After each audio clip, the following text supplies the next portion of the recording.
Tagumpay ng Pantawid Pamilyang Pilipino program inihayag ng DSWD sa iba't ibang international groups katulad ng World Bank at Asian Development Bank. Narito ang ulat ni Dina Pagibitan.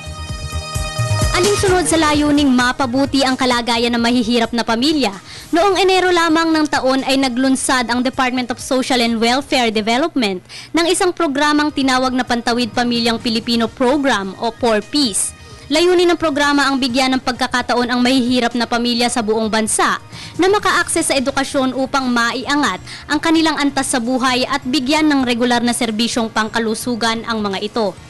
Dahil sa tagumpay ng nasabing implementasyon sa may 3 milyong pamilya at 7 milyong kabataan bilang benepisyaryo, ipinipresenta ng pamunuan sa pakikipagtulungan sa World Bank, Australian Aid at Asian Development Bank kung paano naging matagumpay ang programa sa nakaraang buwan. Ayon sa report o evaluation na kanilang natanggap mula sa iba't ibang localities ng bansa, 98% ng Pantawid barangays ang naka-enroll na sa paaralan, kumpara sa 93% sa non-Pantawid barangays.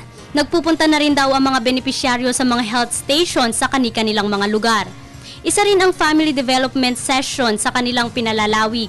Ito ang pagnanais na bigyan ng bagong pananaw ang mga magulang ng mga bata na mayroon din silang dignidad, karapatan at respeto sa sarili.